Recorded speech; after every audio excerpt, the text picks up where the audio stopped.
Quishbilly Huddersfield Town! The most famous goal of Quishbilly's life. Is this the moment for Lee Fowler? It is. Take your place in Division 2, Huddersfield Town. Thank you. Champion Steve Simonson's boots now. He's missed. Steve Simonson clears the flame of the goal and collapses in a heap of tears. Huddersfield Town are promoted. Christopher Schindler has a chance to write his name in Huddersfield Town legend. And he takes that chance!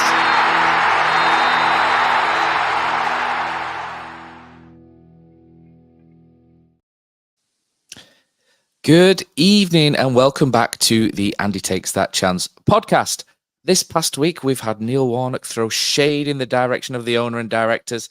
The transfer window slammed shut and Town failed to complete their main transfer mission. Both situations led to a HTFC hashtag social media meltdown, but just as it looked like tipping point had been reached, the Terriers go and snaffle an improbable 3 points down at a West Brom team who'd only lost once at home since the 1st of October 2022. Does this douse the flames or only serve to temper them momentarily? Joining myself, Matt Shaw, on this live episode is the follically challenged one. It's Mr. Richard Kosi Kosmala. Are you okay there, Kosi? Mate, if you can't be okay after Saturday, we need to take up fishing or something else, don't we? And our guest this week is the second most popular man of his surname in football. He's probably more Chris Wilder than Van Wilder, but we're delighted to welcome him to the pod. It's BBC West Yorkshire Sport's Louis Reynolds. How are you doing, Louis? I'm really well. What an intro. What an intro. I'll remember that for a long time. Brilliant.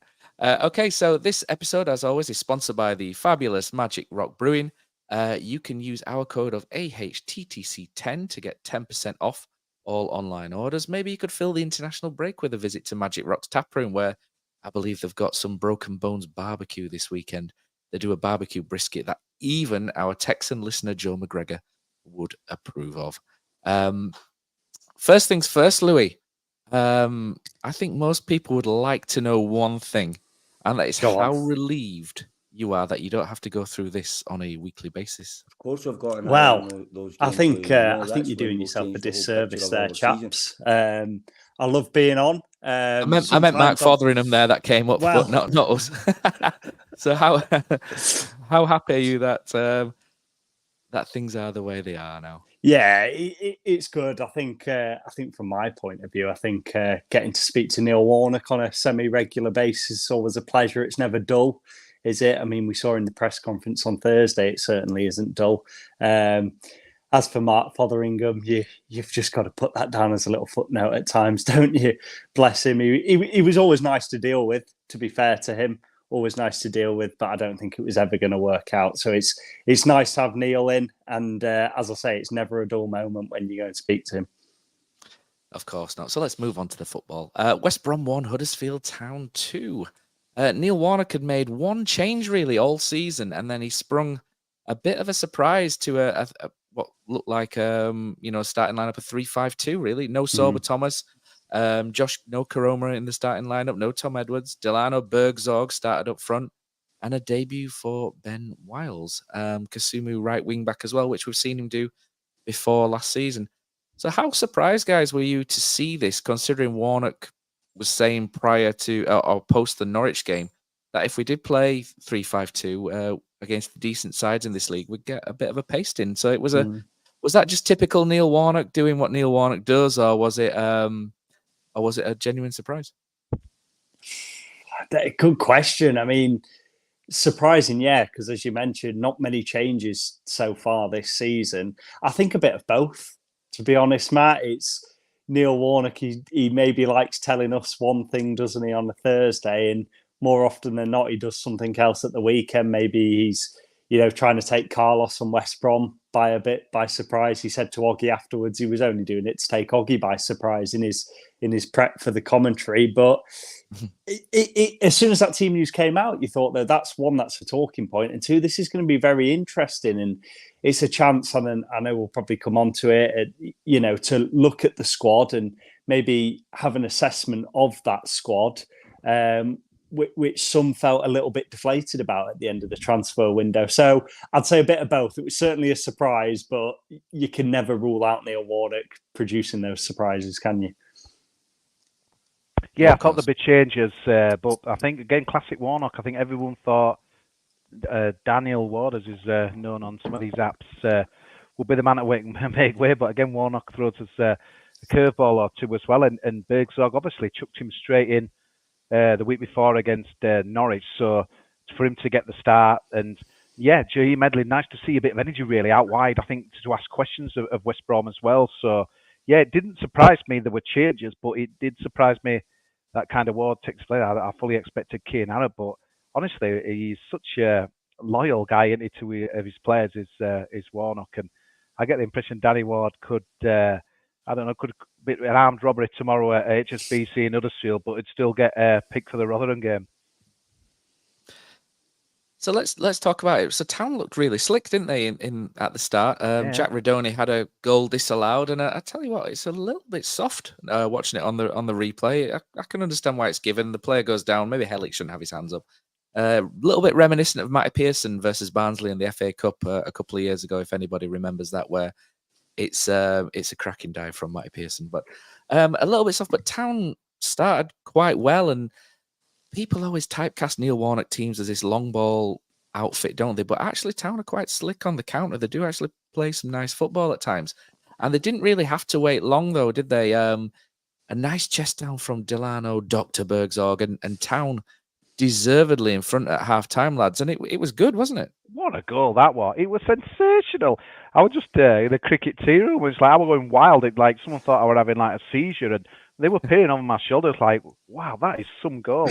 Absolutely brilliant. It reminded me, and it were at the same end as well as Van La Parra. Do you remember that, Matt?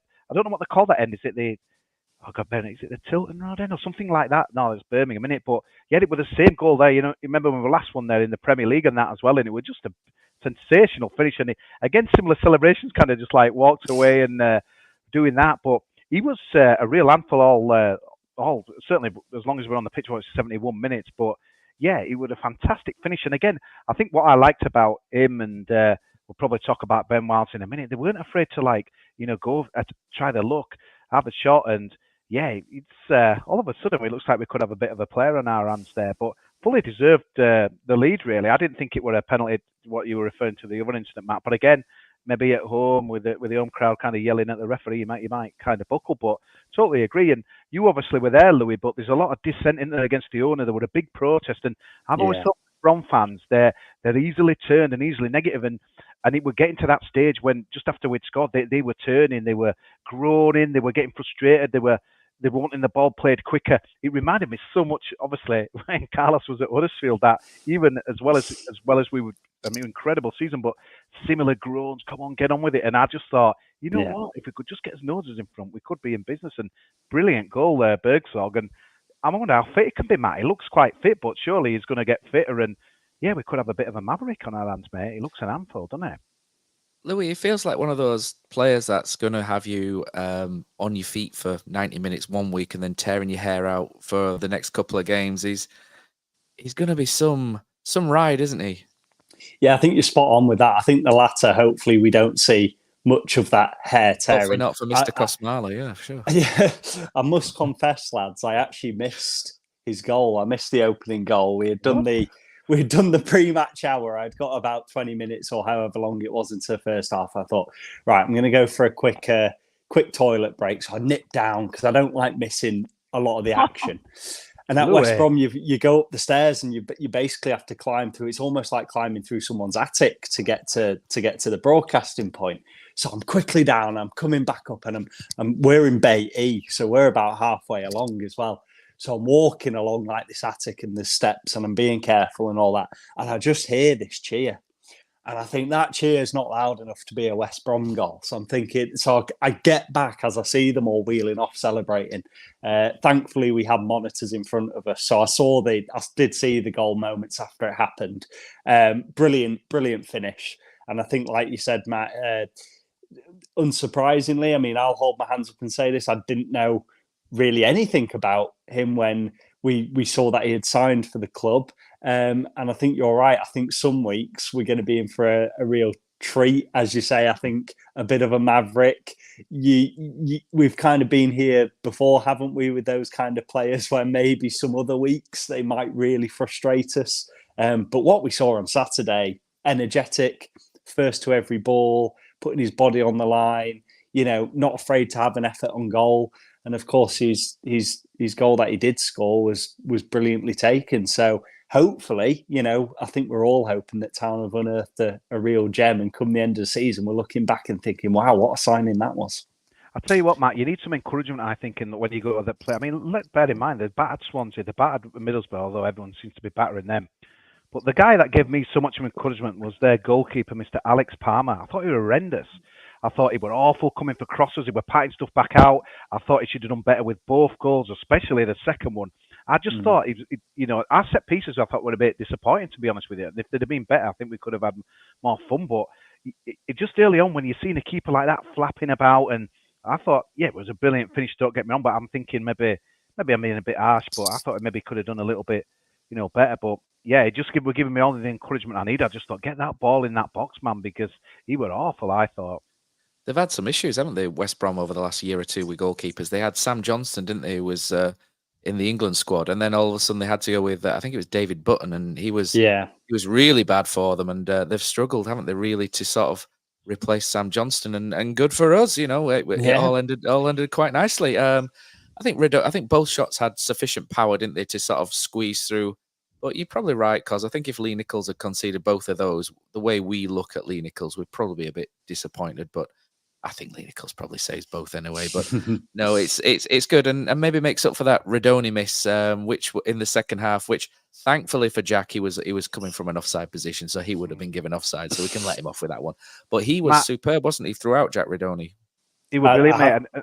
Warnock's obviously tasked him with 10 goals this season. He wants 10 goals out of him, and yeah, I think he's been a bit frustrated. I can kind of tell. Obviously, you speak to him more than us, Louis, but that he's not kind of bombing on. Just obviously finished with a wet sail last season, like a lot of our players did, and I don't think we've seen that as much this time. I've been kind of a bit disappointed, obviously early days, but that was the Jack Rudoni that we saw against Watford and all the other places in the back end of last season. And you know what, mate? He just feels like a guy who's just living the dream. His Instagram is so funny. I mean, he must have posted a story on about 50 times of that goal, and it was still doing the rounds today. But there's a guy who's just enjoying life, and I just love his interviews. I know obviously the Radio Leeds interviews are better than the club ones, but it was a lovely little interview that he gave with Delano Burgzorg as well, and he just seems just a superb guy. You could only wish someone like that to do well, and I think we said in our pre-season preview, Matt, that if he kind of keeps that form up that the end of last season, like maybe pie in the sky, that in January next year we could be like looking over those shoulders at a bid. But yeah, it was brilliant to see him in such rude health and that as well. Just going and attacking people. I think as well, he comes across as a really good guy who really wants to do well. And I know as football fans, like at the end of the day, we want to see our teams win, and when our teams lose, we maybe think it doesn't matter if they're nice guys or they want to do well. We've just lost the game, but you can tell he really wants to work hard. He does work hard. I mean, I have to say the goal he scored in the first half, which was chalked off, what a finish that was. Oh, yeah. I think we're all a bit gutted that it was chalked off because of the quality of anything, because it was such a great finish. And obviously would have given Town the lead early on. But, if you're going to have a player, I think, in that squad at the moment who's going to score a 97th minute winner in what turns out to be the first win of the season, it's brilliant for him. And as you say, hopefully we see the Jack Rudoni that we saw towards the end of the season. And I think, it's easy to forget at times. He came up to a higher level, didn't he, last season, never played above League One. He's still very young. He's still got a lot to learn. And, you can tell a manager like Neil Warnock, when he has faith in a player, when he puts his arm around a player, he tends to get the best out of them. So, maybe now that we've got out of this difficult run at the start of the season, we can see a bit more of Jack Rudoni that we saw towards the end of last season and, of course, on Saturday.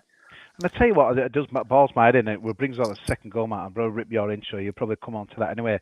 But Nah, talk about the second half, mate. I tell you what I like, and Warnock again gets knocked about this negative football. The problem that we've had this season, we're piling so many people forward at set pieces and breaking that. Every single goal we seem to concede this season seems to be exactly the same when I kind of slow, all of a sudden quick break, and it was our corner when that they broke for scored, and very similar to some of the other goals last weekend. And I just wish we had a centre back with a little bit of pace, Matt. Obviously we've had Levi Colwell, the other year as well, but again, unfortunately with that, we are just going to have to. I'd rather have Warnock go for a goal or push another extra man forward than let's just leave an extra man back on that as well. I think he's got to be praised for that, Matt, and it's unlike Neil Warnock really as well, where the West Brom commentators were talking out of the backside on this the thing that I were watching. They were negative and this, that, and the other. I thought we set out there to try and win the game, but the goal was so frustrating again because it was exactly the same as before. I didn't think they were causing us any threat, and then all of a sudden, it's not Premier League speed, is it, in this division? But there's players with pace, and as soon as it burst onto it and Nichols, it was just the net were going to bulge, and it was a big body blow that, and I thought obviously.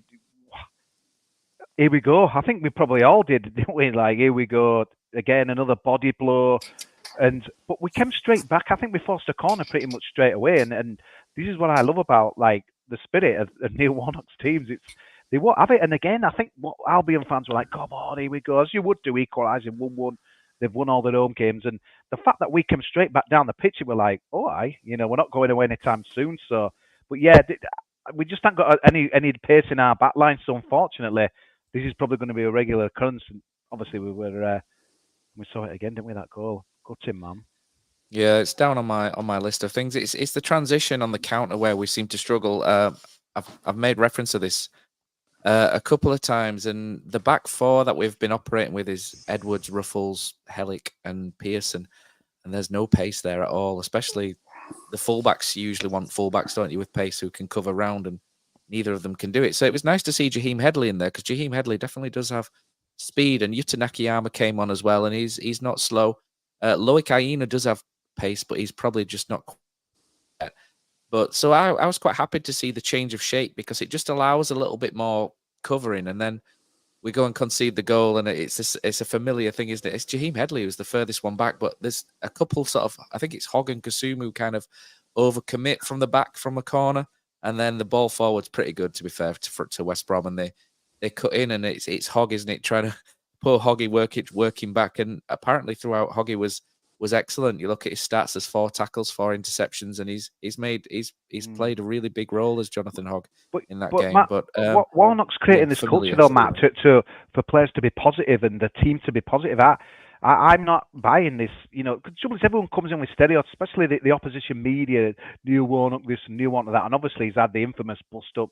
Some of us olders remember it, Megson and Sheffield United, remember when they were like had about 3 sent off, and another one, I think the game would be banned, and so they were obviously, going to rile like the West Brom people, but I like this Neil Warnock, this is kind of Neil Warnock we've got now, where I don't think this would have happened 10 years ago, Matt, but I just think it is that stage in his managerial career, let's go for it. And he says it all in his press conference, we'll ask them a question, we'll give them a game, we'll have a go and stuff. And his words are backed up with how we kind of attack, I think, now and that as well. We are bombing forward and people are, gambling and stuff. And if I were to play at Huddersfield Town now, I'd be really chuffed, me, because I'd be wanting to, I want to take a gamble.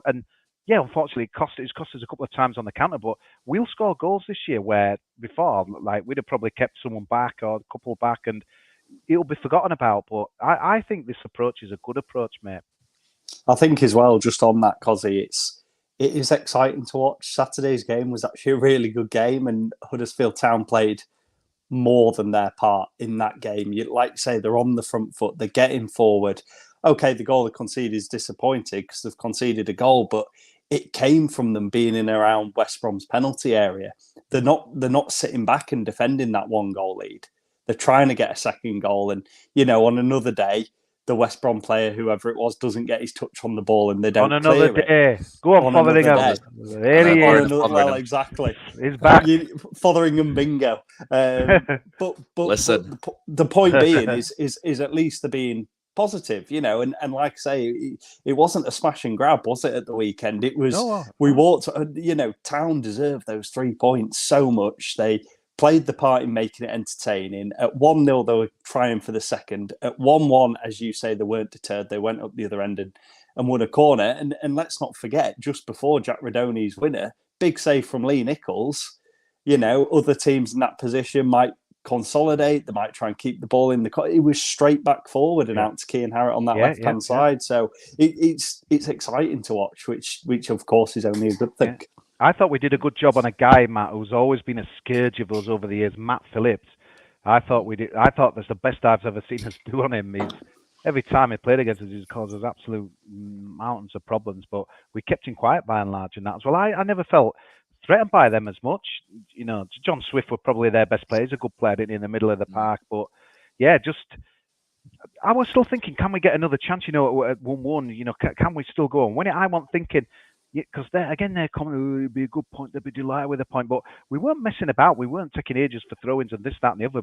It didn't look like a team to me that were just like shutting up shops. So, yeah, you always think you're going to get another chance. But to be fair, Albion obviously didn't want to draw neither as well. So, like you said, Louis, it was such a good game. And I think most of our games this year have been entertaining. And again, it don't fit the Warnock stereotype, mate. No, it was great, wasn't it? So I was just about to come to the crescendo as well, and Louis up in the gantry. You know, he's back from the toilet. Oh, Matt, yeah. Go on, Ben mate. Wiles, mate. Ben Wiles. I've got him at the end, mate. Oh, We'll the come end. to Sorry, Ben go Wiles on, at the end. mate. Let's get the ball we'll in talk now. about Ben Wiles at the end.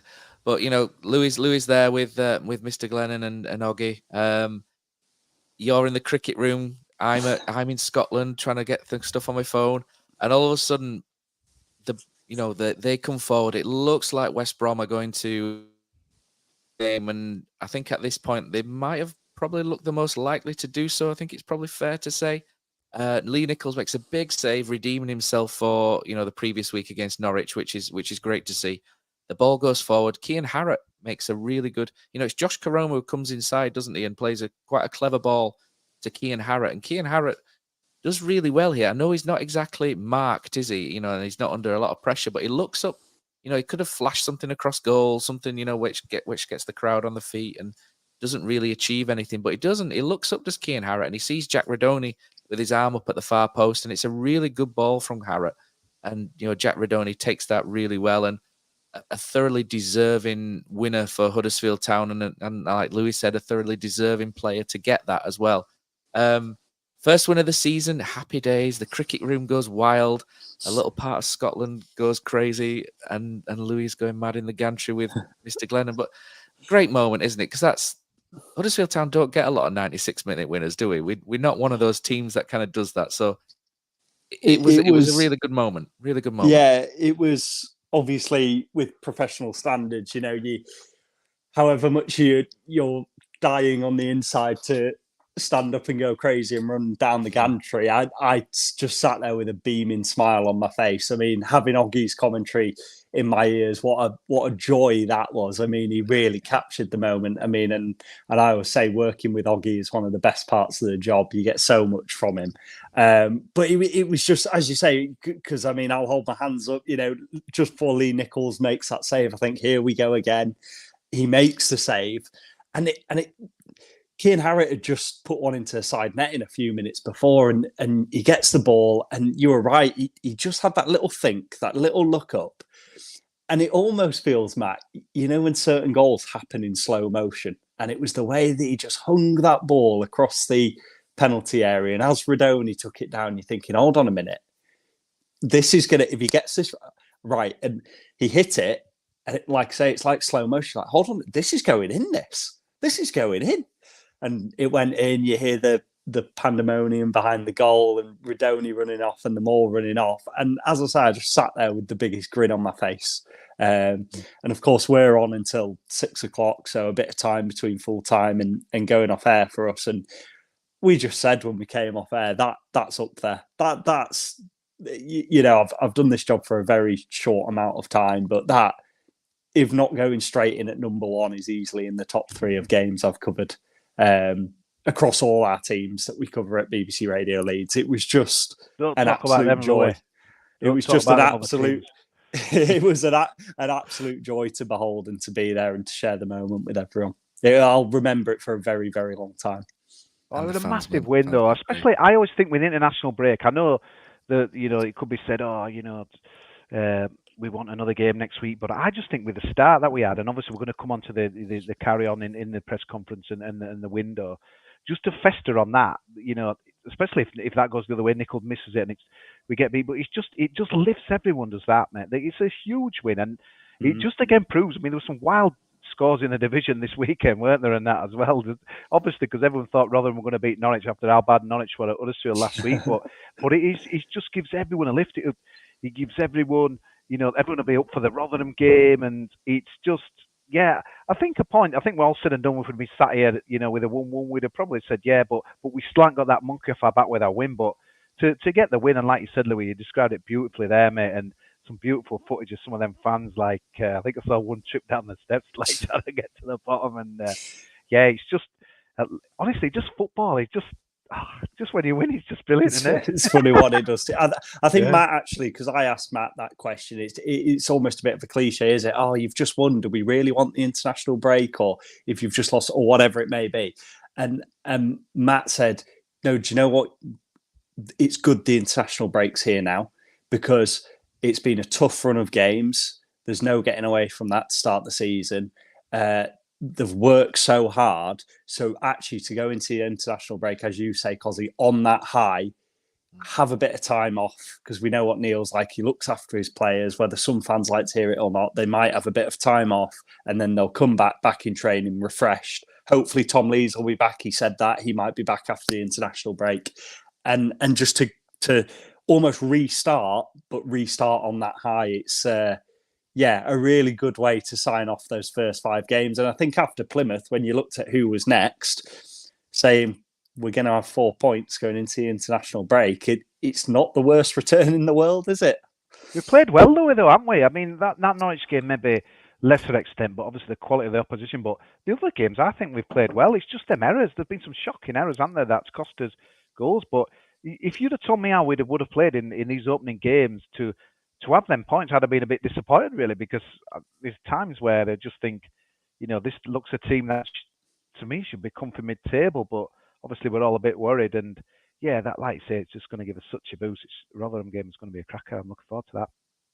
Well, let's have a look at a couple of comments, and then we'll go to the West Brom side of things. So thanks to everybody messaging online, which is really great. So we'll start with El Bubio. Great name. It says, speaking of Harrott, how long until he gets a starting chance? I'm not a Danny Ward hater like some, but he hasn't been great recently and feels someone else deserves a chance. I mean, Danny Ward does a very underrated job for Huddersfield Town. He was great at the end of last season when he came back. He was great the previous season. But he does have moments where he doesn't quite look fully fit or fully at it. Is now one of those occasions? Probably, yes. He's not looking quite as sharp as what he did at the end of last season. What that's down to, I'm not sure. You can speculate whether that's an injury or a loss of form or whatever.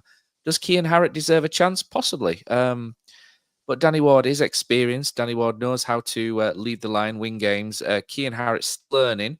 I think you just pick your games, Louis, for this, don't you? I mean, Rotherham, when you possibly, I know it's all early in the season, but you look at this and you think, this is one where you don't really want to lose. And you probably err on the side of caution with an experienced player like Danny Ward, don't you? Or do you just think, you know what, caution to the wind, let's throw in. I think given the game, as you say with Rotherham, it's you look at one of those games, you don't want to lose that, especially at home this early on. I can see him sticking with Danny. I think you're right, Matt. He does so much for the team, Danny, in that top line. I think ultimately, unfortunately, strikers are always going to be judged on goals, and if your centre forward isn't scoring, some are going to question that. It goes back to, and we spoke about it in the preview, didn't we? It is almost like trusting Warnock. If he, and I know he's got his favourite. Well, some people say he's got his favourites, but if he feels he's the best man for the job, then let's just see how it goes. Because with Burgzorg firing, hopefully Rudoni keeps chipping away at this target of 10 goals. of course, we need Danny to start chipping in as well. But he does bring a lot to the team. Saying all of that, it doesn't mean that Cian Harrett doesn't deserve a starting place. I think he looked good in the Middlesbrough Cup game, despite the defeat. And when he has come on this season, i.e. his assist on Saturday, he maybe could have made a better decision when he hit the side netting a few minutes before. Think back to Watford last season. He's hungry. When he was over at Bradford last season, I spoke to him a couple of times. Like any striker, he wants to score as many goals and get those chances that so many crave. So I don't see why he shouldn't have a start. I just can't see. I can't see it happening for the Rotherham game. I think you're bob on that. I think it'll be more in erring on the side of caution and sticking with what he knows for that game. I think the thing is as well, Matt, it's like, obviously he's got a contract extension, so Warnock loves him. You've only got to look at the interviews and the fact he's got that extension that speaks for itself. But the thing is, we're never going to play two up front. But I think Annett's got to look at it as positive. He's kind of seen Jordan Rhodes out of the door. He's the next cab off the rank, as they say, and he is. I don't know. This thing, it's frustrating, but it must kind of bide his time. He's made a lot of progress at Huddersfield Town. I don't even want to say that club that Louis sometimes commentates on, but he was there out in no man's land and obviously out in a bit of shame, really. So he's come to get where he's got to in a short space of time. I think, he's keen, and I love his attitude as well. You can just tell by his social media, he's the guy. I can imagine if we film in training tomorrow. I mean, again, Warnock have said this. I bet if Cian Harrett's is there, he's probably running harder, faster, longer than everyone else. All of a sudden, it's become an exciting prospect, Matt. And and again, the fans love a homegrown prospect. So just be patient, but you just can't second guess Warnock's selection. So nothing is surprising. He's probably going to be in, isn't he? Yeah, probably be in next time. But let's whiz through some of these. Johnny Gogg says, "Evening yesterday felt a lot like two games to me. Oddly, both versus Stoke. Bakuna 1-0 in the Cowley season and 3-1 last season. The false dawn under Schofield. Which way will it go after the break?" Gary Wilkinson says, "Reading anything into Sorba not being in the squad, arguing with himself in an empty room." Well, Sorba can do that. I believe Louis Sorba had a knock, didn't he? Had a small injury, which is why he wasn't picked. And that's what we were told afterwards. So fingers crossed he's back after the international break. I don't think there's much more really to say on it. A surprise when we saw the team sheet. And the three of us said in the pre-match, obviously we didn't know the facts. He didn't mention anything in the press conference on Thursday, did Neil Warnock, but we said it's surely got to be a knock of some sort for him not to be included. So fingers crossed he's back after the international break. Stuart Barraclough, there's a song here, Kosi. I don't know if you want to sing it, but it says he's a star man. He plays in blue and white. His name is Jack Rudoni, and he is something dynamite. It's not like Baz to swear, but to be fair, he covered it with an hopscotch or whatever it is. I don't know what they call them things. But yeah. Christian Kudarenko says, "I think you need to send Kosi an agenda for the pod so he stops skipping forward." Christian, there is no shackling the bear. I promise you. We send him them every week. Although I didn't do this week, to be fair. Beginning with K. Christian, you begins with K, mate. You can't shackle Kosi. He cannot be tamed. Jason Shackle, you remember him? I do remember Jason Shackle. He was decent. Giraffe. I've got a friend called Simon who looks like a giraffe, but it's like a mini version of last season. Lose, draw most of the games, then end on a delirious high before the break. Question is, how do we achieve consistency? How do we achieve consistency? I think usually a consistent team selection, lack of injuries, and a little bit of momentum, and hopefully that's something that we can get after the break. But Huddersfield Town have good players, but they are inconsistent players. So I think you just need to strap yourself in, Giraffe, and this is what it's going to be like this season. Let's have a look at what Cannon says. "I think fans need to forget about the start, as we have had the hardest start. Plymouth, newly promoted, no one really knows what their weakness is. Leicester and Norwich, two teams that want promotion." I think that's a fair point. It's been a very difficult start, but the West Brom win definitely puts Huddersfield back in the mix, which is fantastic. So I think you've heard enough from us for the moment. So I think what I will do is I spoke to Chris Hall from Albion Analysis, and this is what he had to say from the West Brom side of the game on Saturday. Chris Hall here from the Albion Analysis podcast, looking back on Albion 1, Huddersfield 2. I mean, really, Huddersfield deserved the 3 points over the course of the game. The irony and the kicker for Albion really is that we lost the game at the 1 point in the match where we were significantly on top. It was the latter stages of the game. To be honest, our equaliser at the time was an absolute smash and grab of an effort because we hadn't done anything to deserve being on terms. But from that point on, we were the better side. We were the one who looked more likely to win it. So to lose it in the way that we did is a bit of a killer. It's also a bit of a killer from our point of view. You know, I'm sure Huddersfield would look at their 2 goals as good goals, but we have to look at them from the point of view of our goalkeeper shouldn't get beat at his near post twice. So it's a bit of a sickener from that point of view. But you do have to look at the game as a full 90 minutes and say for 45, Warnock completely had Corbrand's number. We changed it a little bit at half time. It didn't make a massive difference until the goal, but after the goal, we were the better side. But as I say, games are 90 minutes long. Huddersfield got their noses in front. They also were extremely disciplined. We have got a problem in the sense that we haven't got a naturalised number 9. We certainly haven't got a big physical number 9. You knew that, so you let us have the ball in wide areas where we didn't want to have it because we didn't want to cross the ball into the middle, and you squeezed the centre of the park. Your players were extremely disciplined in doing what Warnock had asked of them, and just all credit to you. I just thought it was a very, very good away performance. Would 1-1 have probably been a fair result over the 90? Yeah, probably. And you look at the XG, it reflects that.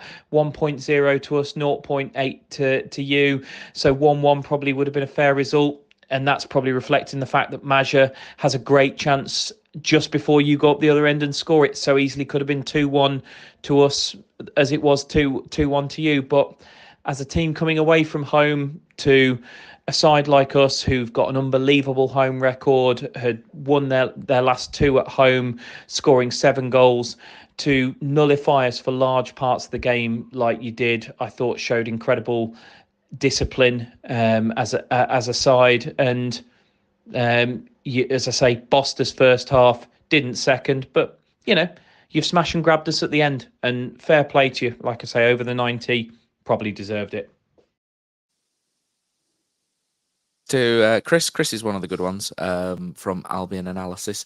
They're good at West Brom fans. I like them. They're always a good bunch, aren't they? They always are. I'm always disappointed though when they don't have the accent, Kosi. When he's got quite a nice neutral accent there, and I wanted him to go, "All right, you smashed and grabbed that one. You did to us," but they didn't really have the accent. Yeah, Matt. On a side note, I remember last season, some people were saying it'd be good to go down and regroup. I've got Cambridge and Reading on in the background. I'll tell you what, there was just anyone who thinks it'd be a good idea go to League One. Just put some of this on your telly. It's dross. I've got a message in WhatsApp, mate, from Josh Phillips, and it says, "Just watching Cambridge versus Reading. Thank F we didn't go down." So he's very much of the same same mindset as you. And I thought it was absolutely crazy talk about resetting in League One. Nothing but slow death awaits in League One, and I do not like that division. Right, speak to me about Ben Wiles. Hey. I was very excited about Ben Wiles signing. He's a player I've liked for quite a while. Energetic, drives forward. Does he complement or replace Rudoni? Good question to ask.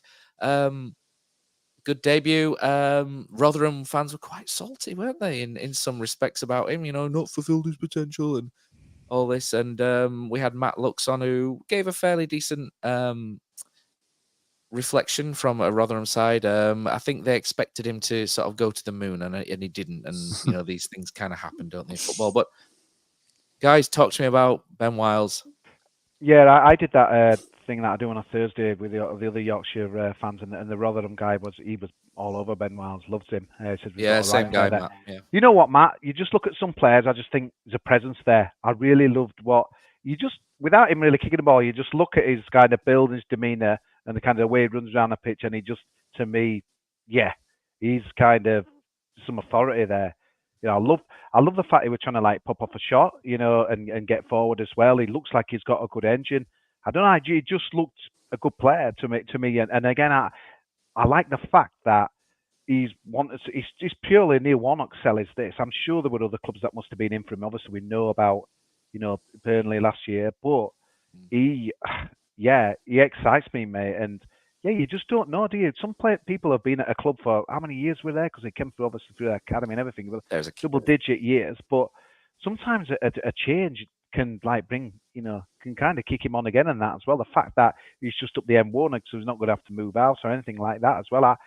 And a bit of point to prove. I know it might just be weird, Matt, and just stereotype, but some of the stuff that he were doing, like with the photos and stuff, like, did you see that thing when he were at the top of the I forgot it's called that many sponsors. I call it the North Stand, but it looked like he was in a wheelchair, didn't he? On one of the shots, it just looked a bit arrogant to me, Matt. Just here I am kind of thing. And again, I could be reading this totally wrong, but I like that. I just think far too long. Obviously, Jonathan Hogg has been brilliant, but that steel that we've not had in the midfield department, I wanted to see kind of the ball playing midfielder. Who knows? He might turn out to be that man, but yeah, we're really impressed and limited, obviously, time on the training field.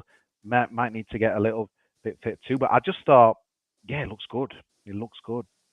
I think as well, I think a big thing is, you maybe touched right there, Kosi, of what maybe Town have missed in recent years. He looked like a presence. He felt like a presence in that midfield. And maybe we haven't been able to say that a lot about Town teams over the last couple of years. Energetic, strong, and a little bit arrogant and aggressive. And I think, especially under Neil Warnock, that's exactly the kind of player you want. He was, like the whole of the 11 and the guys who came on in the second half, they were front-footed, wanting to get the ball forward, asking for the ball at times when he wasn't in possession. Similar to what we said about Burgzorg, maybe they've unearthed someone who's going to go on and have a really good career, because I think you're right, it's a long time he was at Rotherham. Maybe a change of club and a change of scenery will do him really good. As we've touched on, the Rotherham fans, I don't think we're too best pleased that they've seen him go.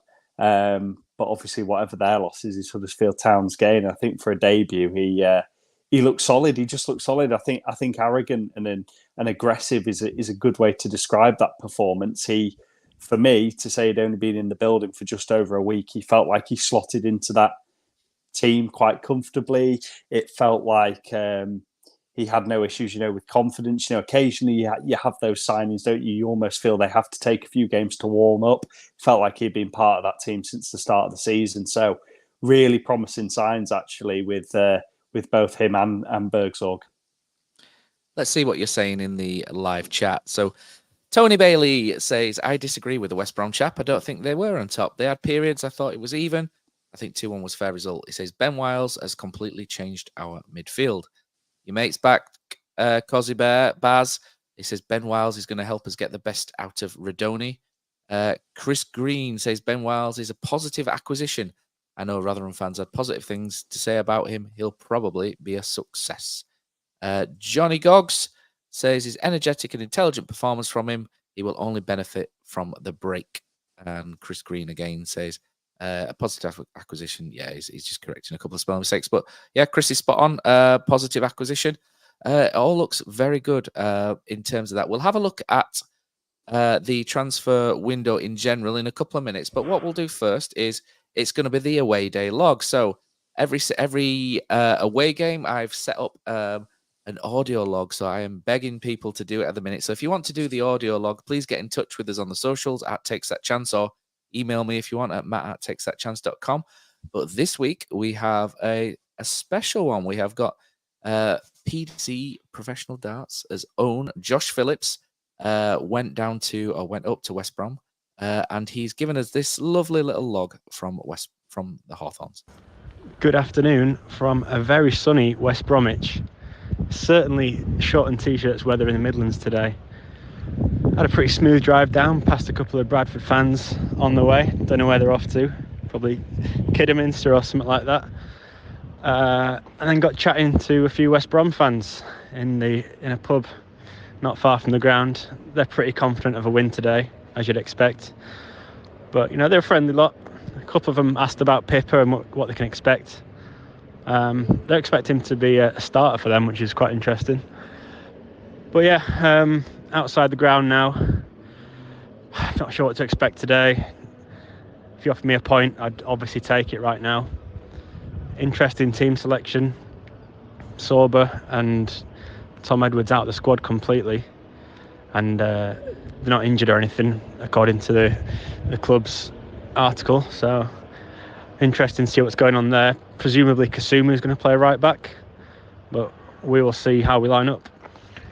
It's a bit of negativity floating around at the moment, I suppose, and this game's a big one really, with a 2-week international break coming up. If we lose today, it's going to be 2 weeks of even more doom and gloom. So here's hoping we can somehow get a result up the town.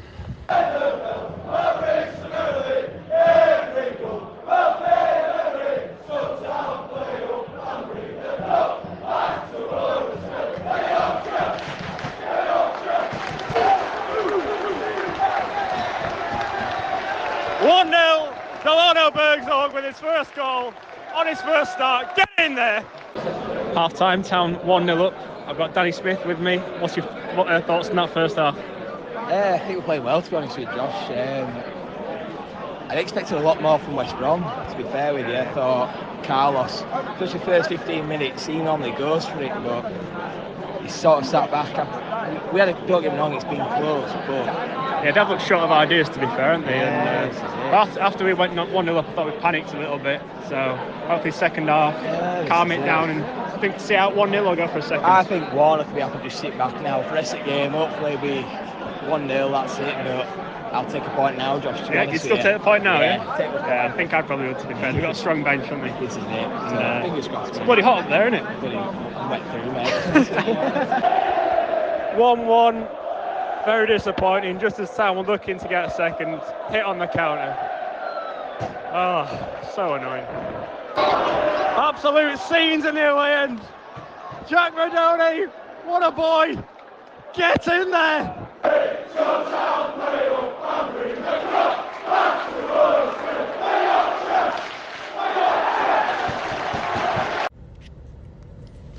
Who needs a striker anyway?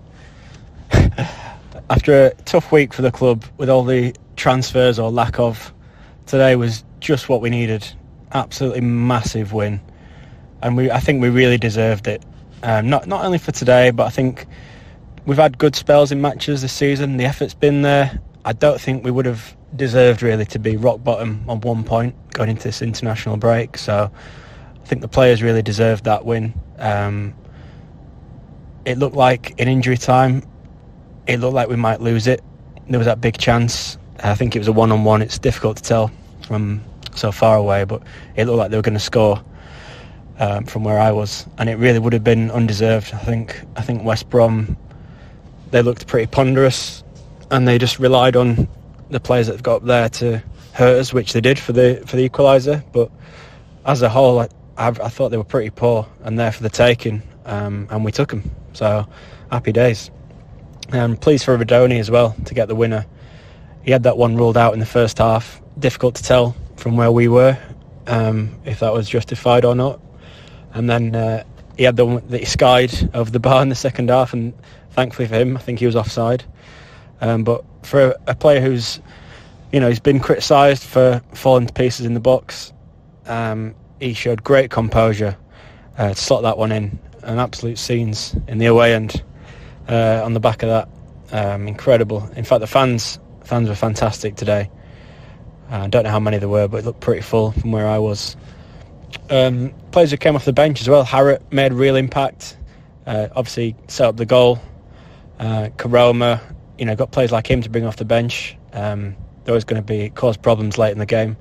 And good to see Nakayama back out there as well. I thought in the 20 minutes or so he had, I thought he showed some really good touches and looked composed. But for me, the pleasing thing today was not just the fact that we won, it was the way we won. I thought we really took it to them, to West Brom, and we were full value for the win, in my opinion. It wasn't just a smash and grab win. I thought we really went for it. We went for the win. We didn't settle for the draw. So yeah, absolutely buzzing. Going to set off home now, battle my way through this traffic, and then celebrate with a curry and a few beers up the town.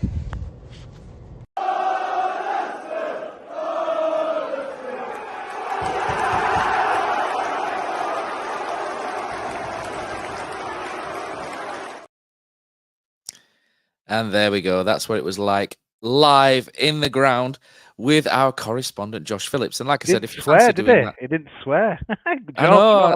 I haven't listened to that. Yeah. I haven't listened to that properly the whole way through, and I was slightly worried that he might have dropped a couple of things in there, but he didn't. Louis is having issues by the looks of it. Can we get Louis back in here? Let's get Louis back in. He's coming back. It's good, Matt, though, isn't it? Though, like obviously when you're at the game, I think sometimes you can see it totally different to when you're watching on TV or what have you. But the fact, I totally agree with Josh there. We deserve to win and that as well. And and the other guy who commented just before the kind of the break and that as well for that. I think they were on top, but were they creating a right lot? They had a lot of the ball, but thoroughly a good win in that as well. And looked like a few had gone down as well. But talking about going down, looks like Louis. Do you know, I've sent a link, haven't I, on, and I think he's using his phone, and I think the link's probably taking him away from StreamYard. That's probably my fault. I've had to kick him out so he can come back in. But here he is. Look. There we go. Sorry about that.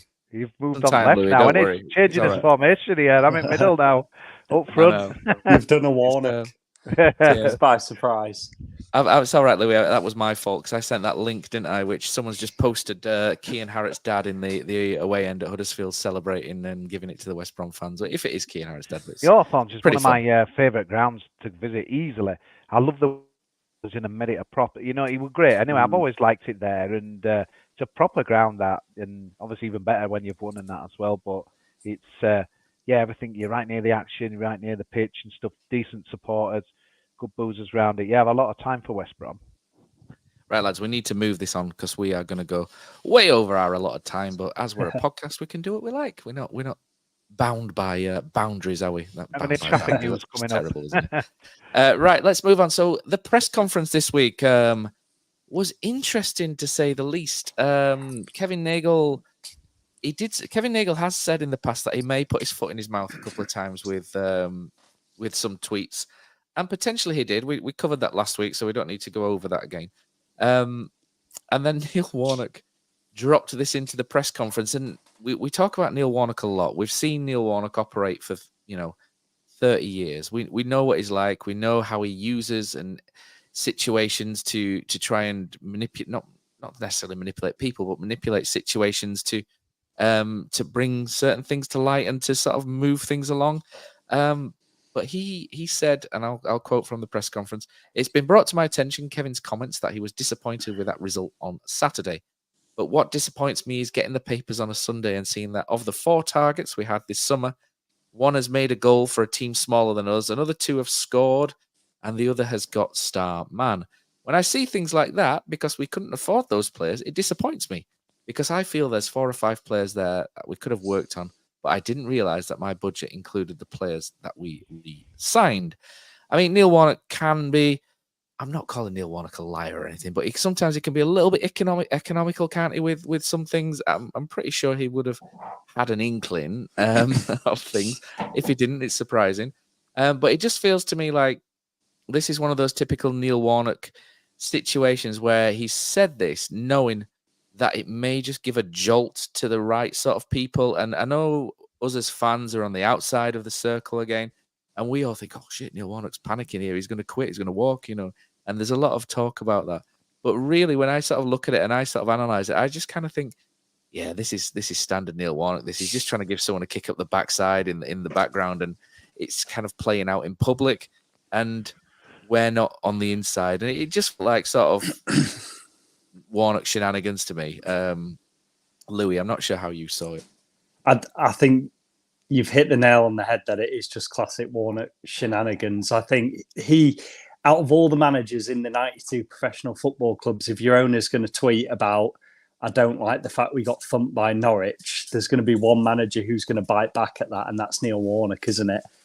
What was interesting is the media guys said, right, thanks everyone, thanks for your time, like they always do at the end of the press conference. And he said, can I just say, you feel he was always going to say that, wasn't he? Well, the cameras were still rolling and well, the mics were still on. And I think it's maybe, and again, this is pure speculation, he's maybe just reminding those who are having comments and things like that, that he's been around the block more times than we can remember. He's very experienced and he's been put in there to do the job and let him get on with the job. I mean, I suppose it's like in any walk of life, you don't really want your boss publicly airing what they think of your performance, which is what some may have perceived Kevin Nagle to have done after the Norwich game. So I think it is Warnock's shenanigans. Hopefully, it doesn't have any effect. I mean, if it has had any effect, it was a positive one on Saturday, wasn't it?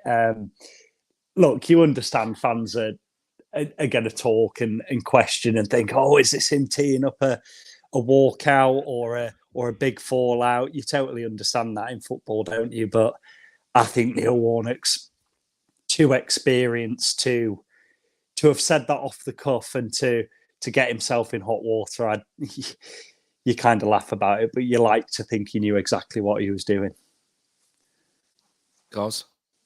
Yeah, just obviously it was a bit of dynamite, wasn't it, when that came out? And when he was quite a somber, I think about 18 minutes of his press conference as well on there, and very downbeat. And I think Catherine, who were doing it for your station, Louis, where she were like chirpy once. Who's coming in, Neil?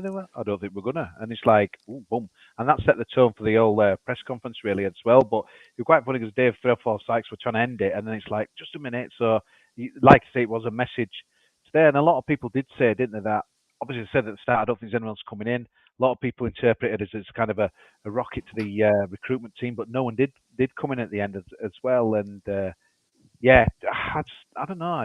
I just think we needed that win on Saturday for a lot of reasons, and for Neil Warnock as well. But yeah, it was just a bizarre thing there when you're not knowing your budget, doesn't include or includes people that you've re-signed and that as well. For someone who's been in the game for so long, yeah. But again, it just shows, doesn't it? Just a win changes everything as well, or does it? But yeah, it is still disappointing. I don't know if we're going to review the window. Or just, are you moving on to the window, Matt? Or just... Yes, I have a little. Do I have a monologue? I tend to monologue a lot, don't I? But I have. Yeah, I do actually. I do have a monologue on the window. But do you want to kick it off and we'll discuss it? Yeah, just overall, mate. I just can't lie a bit. I'm just disappointed, really, that we couldn't get a striker in. I think it's very disappointing. It's putting a lot of pressure on Kieran. There's no one where we needed a different style of striker to me as well. And I think if you could have got that one in, maybe you could play two up top as well. But I just look at who we've got, and I just can't.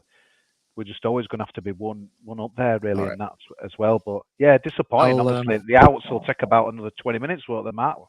Let me kick it off. So, everyone listening online, if you want to let us know your thoughts on the window, and what we'll do as usual is we will read the best ones out, or probably all of them, because there's 46 of you watching. I'm sure we can squeeze most of these in. But yeah, so since the end of last season, Town have shed around 35 players from the first team and the B team and 19. So it's across the board. So it's not just first team players. Some would say well done on trimming the fat, etc. But when you only bring in 4, Maxwell, Wiles, Burgzorg and Edwards, and fail your stated mission all summer of getting a striker, it's very easy to understand why there are a lot of concerned fans, and a lot of fingers are pointing towards Kevin Nagle, real lack of money, although he has explained the FFI issues surrounding that. There are fingers pointing at Mark Cartwright. He made mention of a little black book, which doesn't seem to have led anywhere or to anything. There's a breakdown of a striker, which Neil Warnock alluded to over the weekend of the Norwich game. And a failure to get several targets in creates 2 questions, really, for fans who aren't in the inner circle. Is it a lack of money or finance? I know the FFI has been explained, but, like I say, 35 players out. Is it a lack of ability in negotiating and finding players? Everyone is new in their role. Mark Cartwright's new. He's just through the door. Jake Edwards is new, just through the door. The scouting team have been cleared out, so there are obviously new scouts and new things coming in. It's going to take its time to be set up properly, so there are going to be teething problems. And there was a quick turnaround, like I say, but you'd have hoped that they could have at least turned up one striker. Delano Burgzorg can play there. He's not an out-and-out striker, but he can play there, and he played there well on Saturday. But when you let go Jordan Rhodes, he's not going to lead the line for us. Neil Warnock doesn't really fancy him, but he's an experienced striker. If Danny Ward gets injured, you've got an experienced striker to fall back on. He's let go of Tyree Simpson. Kieran Phillips has gone. And when those 3 went out, you kind of thought, all right, they must have somebody to bring in. And it feels, I know the win at the weekend has probably, like Kosi alluded to it, it's probably changed the temperature of the fans' feeling. But I still feel like this window has been a little bit of a disaster in terms of the forward positionings. I like Ben Wiles a lot. I think that's a great signing. Goalkeepers, I still don't think letting Bilokovic go was a good move. I really think that's a bad move. In the short term, Maxwell's fine. In the long term, I'm a Bilokovic fan. I see a lot of potential in him.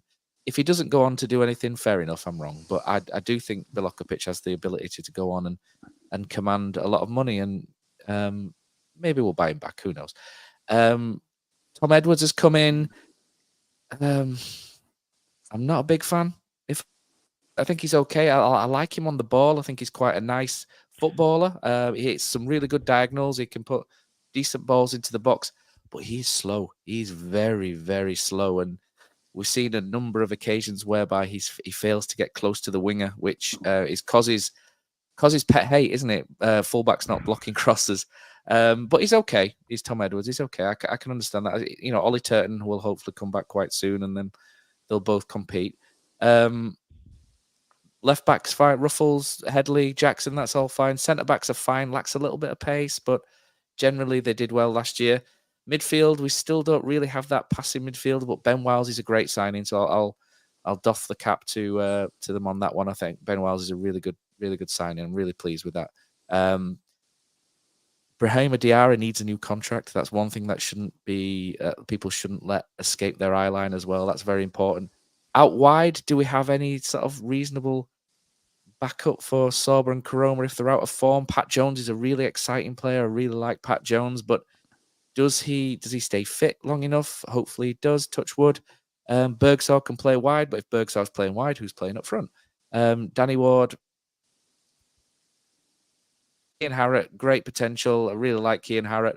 And then Kyle Hudlin. And you kind of look at that and you just think we're short, especially if there are one or two injuries to key players. And it's a difficult window to swallow, is this. I know that financially issues have occurred. FFI, which is not FFP, in terms of you submit a budget. I think there's a new process, isn't there now, where every football club in the Championship has to submit a budget annually, and it has to be accepted. So it's like a proposal, and Town submitted theirs, I think, in March. And I'm not sure. I haven't quite got the exact story yet, but I'm not sure whether Kevin Nagel had time to submit a new one when it went through, or whether they just went with the one that Dean Hoyle had done in March. So that's a little bit unclear at the minute. But that seems to be the main cause of the issue, is that Town essentially aren't able to spend a lot of money due to this FFI issue, which, you know, is why we've not gone out and thrown a couple of million at Jerry Yates, or a couple of million at, you know, or whatever at Josh Madger, who was Matt. You know, Junior Oilert's coming, mate. Junior Oiler, you know well, it. That's mate. the next thing, isn't you it, mate? There's the new free agents mate. are still there. The Free new agents are still Canberra. there. Andre Yep. Gray has been mentioned on my timeline several he's times still over. going. What? He is, yeah. He's not exactly ripped it up, has he, the last couple of years? But it's a difficult one, because on one hand, you sit there and you think, okay, everybody's new through the building. Everything was a really quick turnaround from buying the club, you know, from Dean Hoyle potentially putting the club into admin because of the we've all seen the video, haven't we, in the White Rose Club, where he said he wasn't happy with the deal with Kroll, who were the administrators of Pure.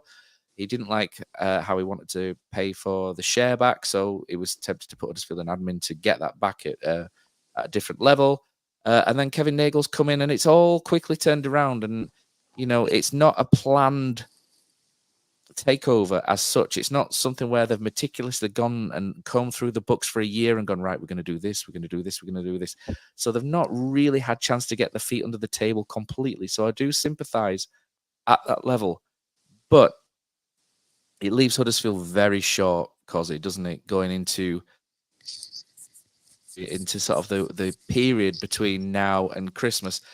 But the good news is that the FFI approvals, whatever you want to call it, can be amended at this period, and it can be increased. So Town's budget can be increased for the January window.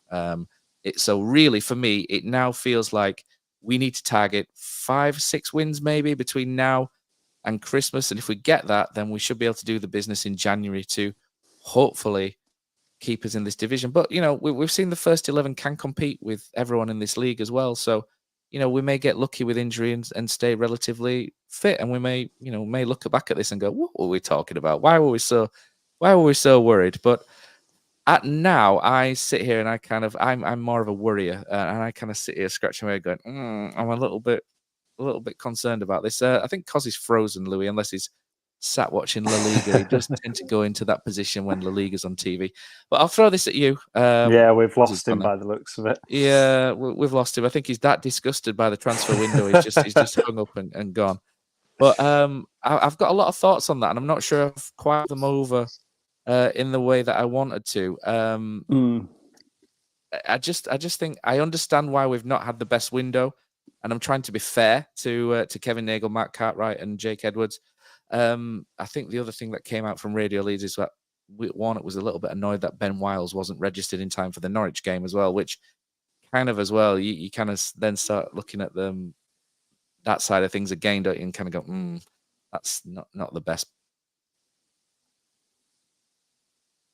What are your thoughts, Louis? I've waffled so much there that I'm you need a breather. I need to go. I need to take a drink, and I need to let someone else talk. So, no wonder Kosi logged off. I know he knew what were coming.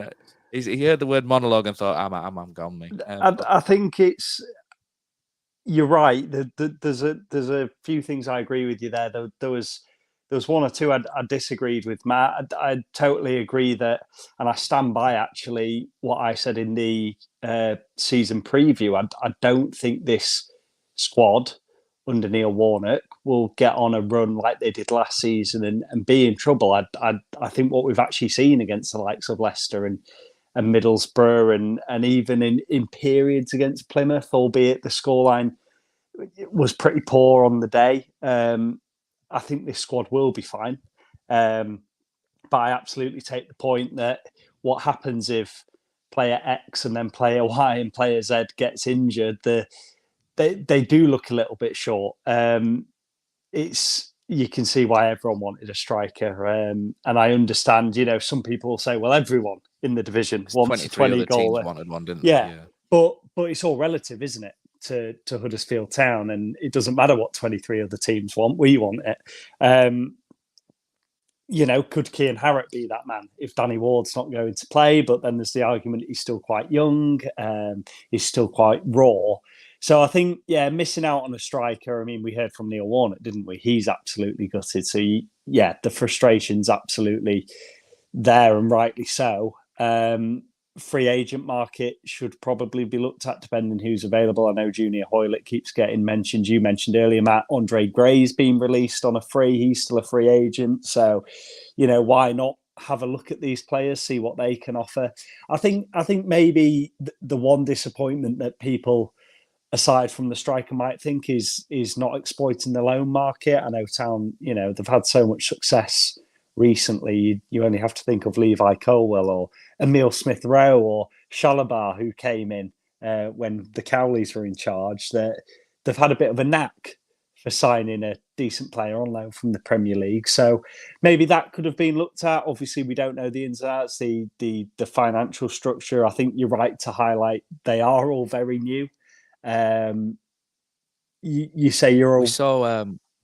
The Tom Cannon from Everton thing was quite public, wasn't it? It was posted by journalists. I was going to say reputable, but he does get a lot wrong, does Mr. Nixon from time to time. But it was posted, wasn't it, to say that it was suggested, shall we say, that it was going to be a 1 million loan fee for the season and wages of between 15 and 20 grand. I can't quite remember where it was.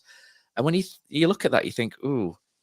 I mean, he's good, but at the end of the season, you're left with a bit of a hole in your bank account, aren't you, for something like that? So you can kind of see why Town might not have gone that route. And I think one thing to bear in mind is that Town got a really good reputation with the likes of Chelsea, Man City, Arsenal, etc.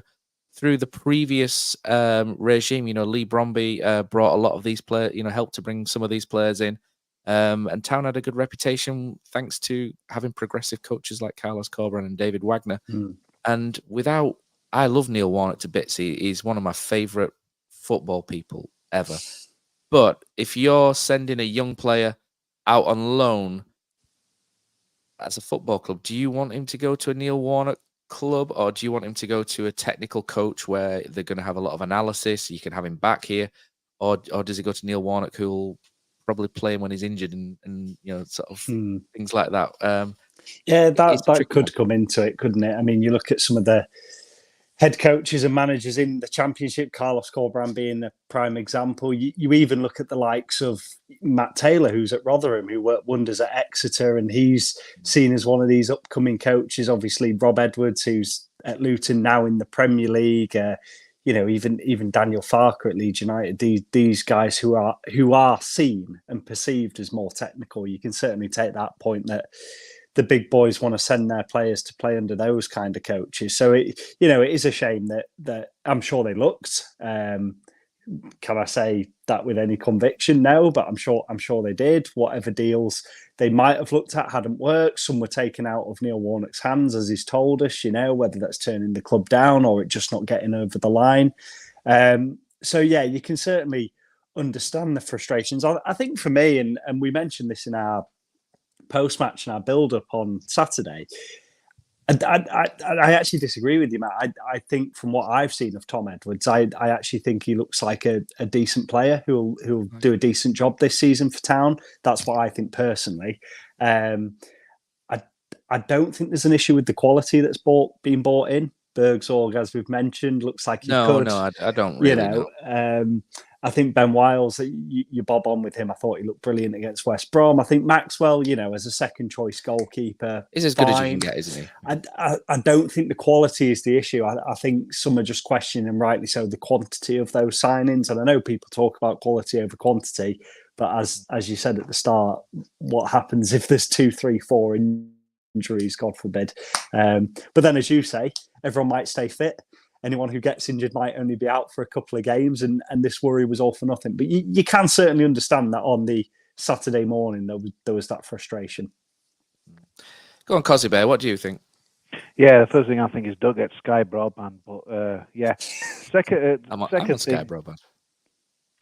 Yeah, just a bit disappointing, really. I think obviously when you get a new owner coming in, and I get what you've said, Matt, about him coming in late and the restrictions and things like that as well, you kind of expect a little bit more, happening, a bit more excitement really as well. But I think this result really does change things, and should it really? It's really weird, isn't it, how you think differently after Saturday. And like you say, Louis, people might not get injured, and we might beat Rotherham the next game and things like that as well. But he's piling a lot of pressure on the younger guys really, and that as well. And I think what I've been really surprised at is like Warnock's really backing these guys as much. He's got no one else really as well. So, he has, G. Medley's looks like he's probably going to get quite a lot of starts now, and I'm sure Kane Harrett's going to play his part as well. So, yeah, he might make it be a good thing in the long run, really. That if you think of the January window, I mean, I noticed he was on the move again yesterday. It was Anthony Nokia. I was buzzing. I mean, I remember doing the pod with you, Matt. What a signing he is. And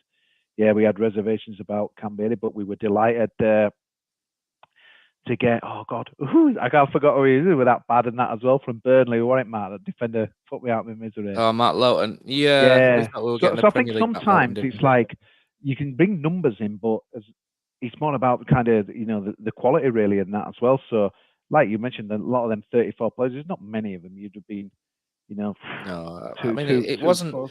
Yeah. It wasn't so much the number; it was more so that 35 players, whether they're 19s B team, you kind of think, maybe that increases space on the budget for the striker. That was more the point. I mean, I don't think anyone really argues with any of the 35 that have gone out, and I know I've probably been a bit harsh on Tom Edwards there because he is a decent footballer, but the strikers the players that have come in are fine. I don't have an issue with really any of them that have come in. I've got an go, which I will get over. I will get over it in time.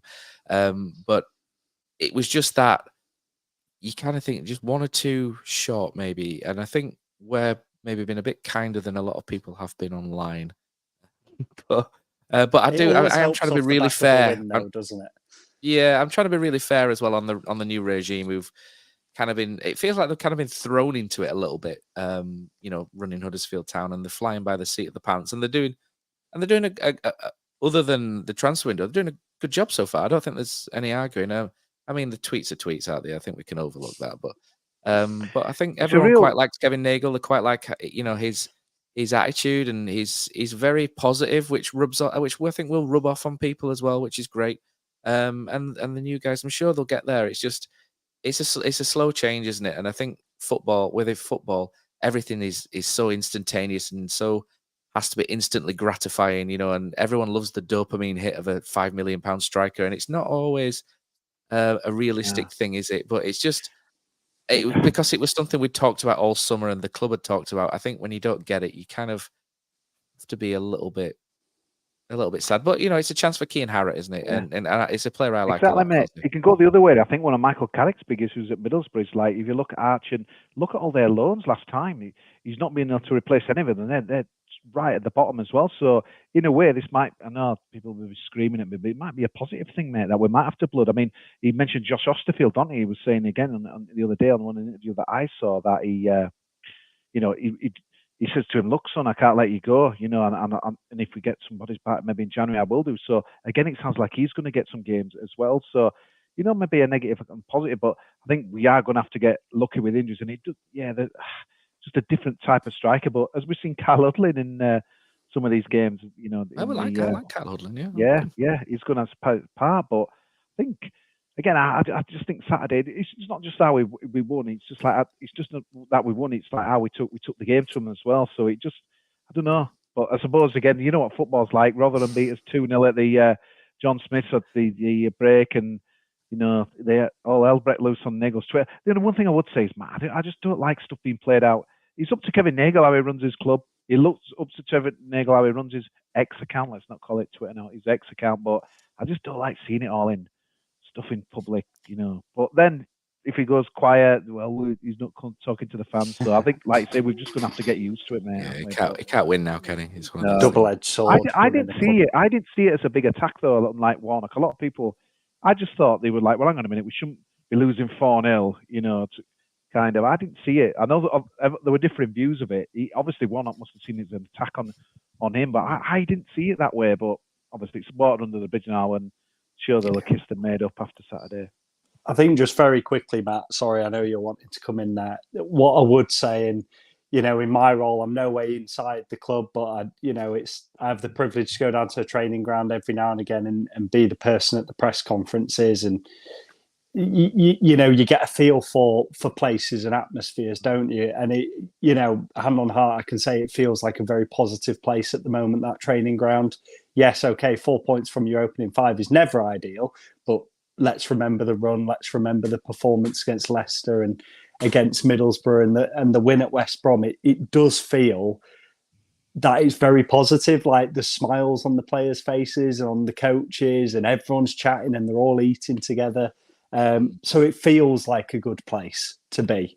And of course, some fans are going to be disappointed because you're right, football's instant gratification. And I think, it's all well and good signing a £5 million striker, but is that £5 million striker any good? But I think it's that buzz of a new player, isn't it? And that almost unknown, and this guy's going to come in and transform our season.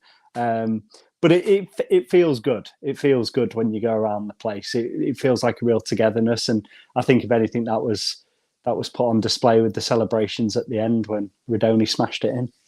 I think that's definitely a good point, that there's definitely a togetherness there, which takes you a long way. It doesn't it in football. We saw it last season when, and we saw it under the David Wagner season, when you get the players together and they're all pushed in the same direction. It does create a huge momentum. But let's go to what people are saying online.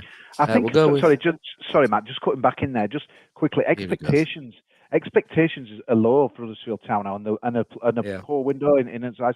Is that Middlesbrough expect to be like up there again and stuff like that as well? I think Swansea is struggling as well. I think their expectations are high. So I think, in a way, obviously I want to aim higher than just where we are, but I don't think it might be a bad thing. I'm just trying to put a positive slant on it, really, and that as well. I just think as young players getting blooded and fans probably thinking, we haven't had a good window.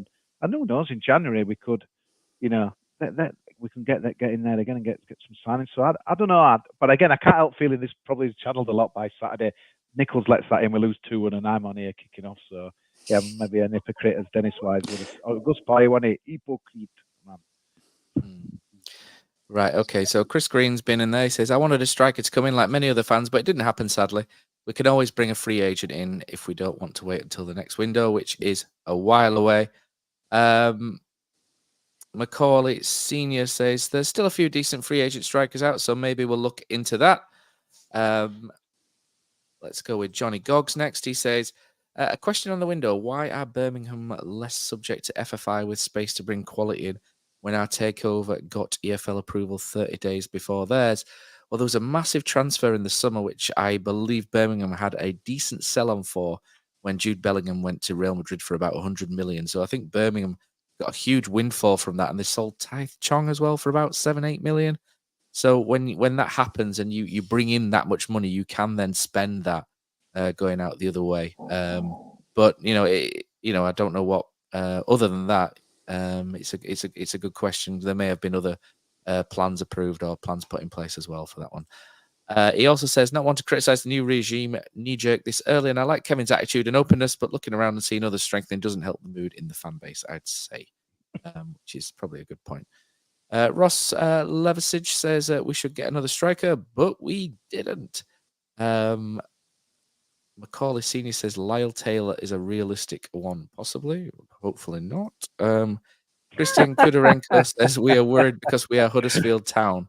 It's either a promotion push or a relegation scrap, and I think we all know which way it looks. He also says at some point you have to stop saying these academy guys will be good and give some of them a proper run to develop.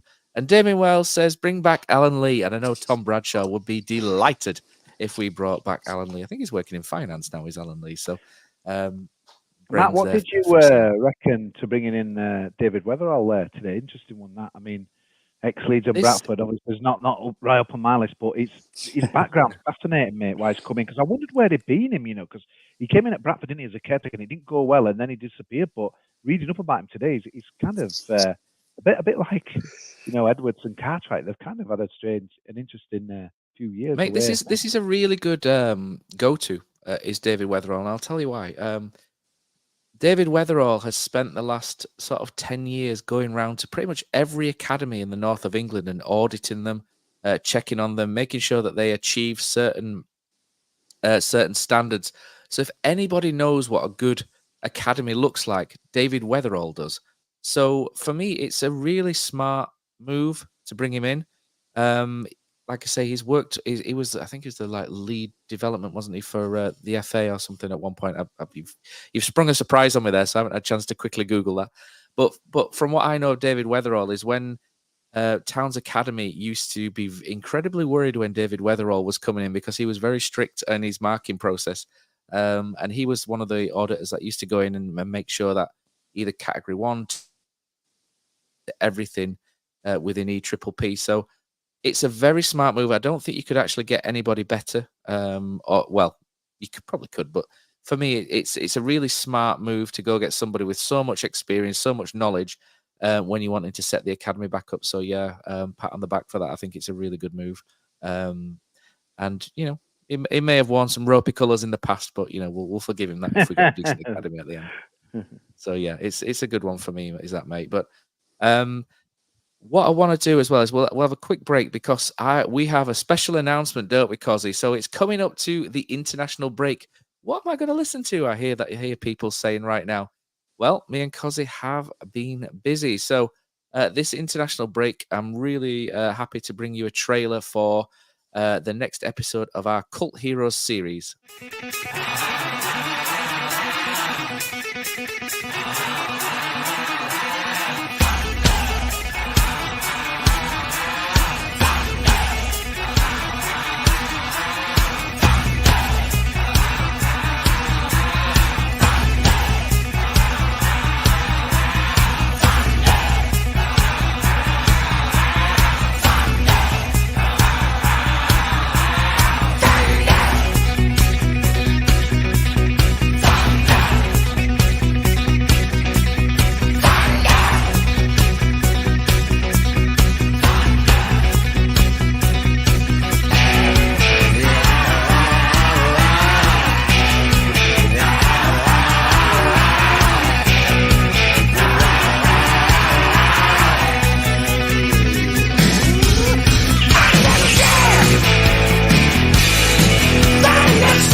And there we go. Happily announced that Cult Heroes Episode 8, Phil Starbuck, God of Thunder Bastards, is going to be available later this week. So it was great to catch up with Phil.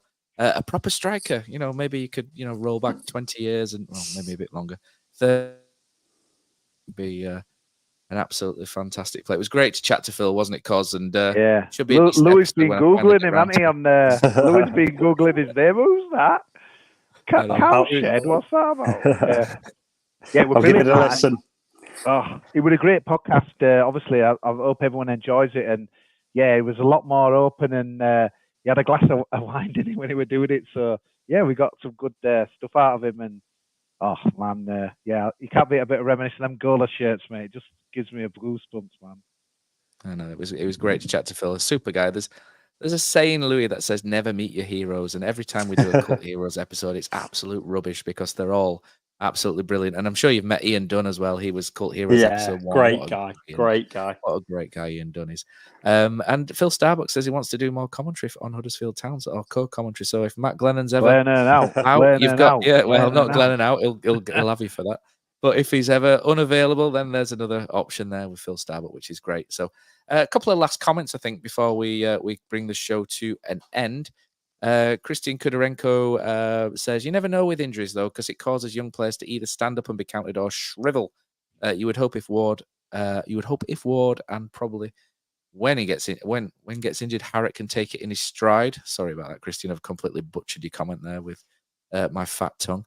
Martin Sykes, this is a good one, says, I did some research on strikers. Just 7 players scored over 15 goals last season. 4 of them have been moved on quickly for lots of money.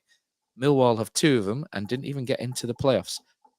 Really good comment. And that's something that Neil Warnock and Mark Fotheringham even said, didn't he, last season, about how they try and get the goals all around the team. And you've got, if Josh Karoma brings in sort of close to 10, Rudoni gets close to that 10, Danny Ward gets between 5 and 10, and Kean Harrett gets that, then it all adds up, doesn't it? And, hopefully that's something we might be able to do. And Macaulay Senior finishes with Allen Lee swinging elbow for me.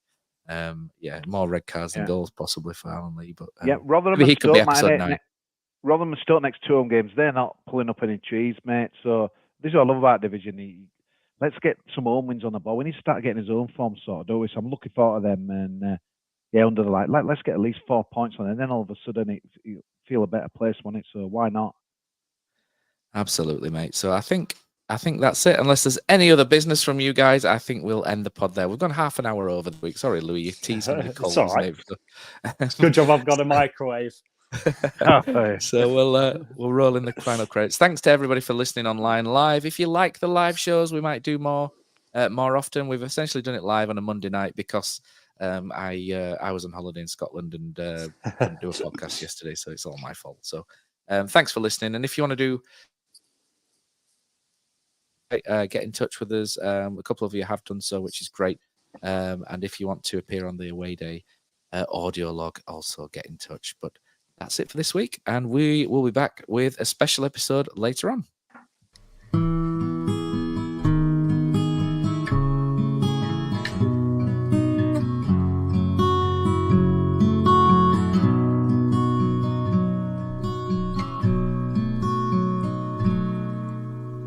There's a team that is dear to its followers. The colours are bright blue and white. They're a team of renown, and they're the pride of the town. And the game of football is their delight. And all the while upon the field of play, thousands loudly cheer them on the way. Often you can hear them say, who can beat the town today? And then the bells will ring so merrily, and every goal shall be a memory. So town, play up and bring that cup back to Huddersfield. So town, play up, bring the cup back to Huddersfield.